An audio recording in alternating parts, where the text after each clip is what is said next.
Welcome to Morningstar. I'm Holly Black. With me is Amy Arnott. She's a portfolio specialist at Morningstar. Hello. Thanks. It's great to be here. So, Amy, we're thinking all things thematic investing this week. Can you tell us about some of the current popular trends with investors and why we're so captivated by thematic investing?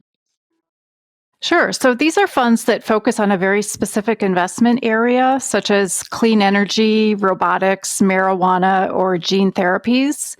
They've been popular partly because they have a storyline that's very easy to understand, that they're investing in new technologies that have a lot of growth potential. And they've also attracted a lot of attention because of their strong performance over the past year or so. So that does hit the nail on the head. They have attracted a lot of attention because of performance. But you've done some in-depth research about how they've done over the longer term. And what did you find? So, if you look at longer term returns, they've actually lagged the world market benchmark over the past 5 and 10 year periods by at least 2 or 3 percentage points. So, the long term performance isn't really that impressive. And why do you think that is? One thing is it's very difficult to not only identify themes that are going to pay off, but underlying companies, the best companies to invest in to take advantage of that theme. Another issue is because this area is prone to a lot of hype and speculation that can often translate into high stock valuations, which can lead to a lot of volatility as well as weaker returns for investors. So there are risks in this space, although there are rewards potentially as well.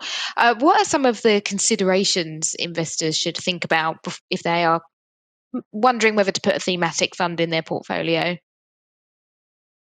One important thing is to make sure you're not focusing on an overly narrow theme. One example would be solar power, which seems like it would have a lot of promise, but a lot of the funds that invested in solar have had fairly severe losses from time to time.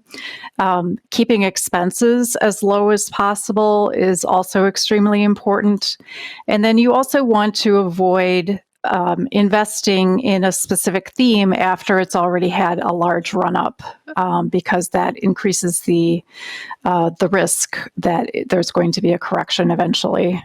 So one thing that is worth pointing out with thematic funds is they don't tend to have a long shelf life. Why is that?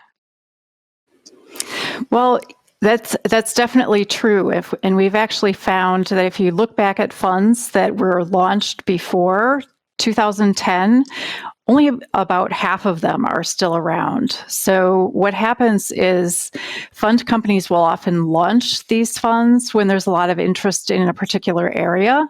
But if it doesn't end up working out, they sort of quietly go away. So that ends up making the remaining funds look better because they tend to be the ones that have had better performance.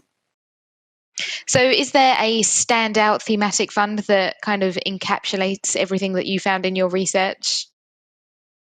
Sure. I'd point to iShares Global Water ETF. It tracks a global index of about 50 of the largest water-related companies globally, and also has a low expense ratio. So for those two reasons, it receives an analyst rating of silver. And why does this one score well when so many thematic funds are maybe neutral rated or they don't even last long enough to get a rating? Right. I think the fact that it has a fairly broad focus has been beneficial.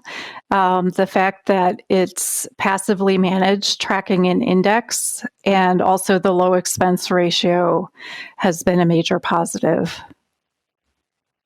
Amy, fantastic. Thank you so much for your time. For Morningstar, I'm Holly Black.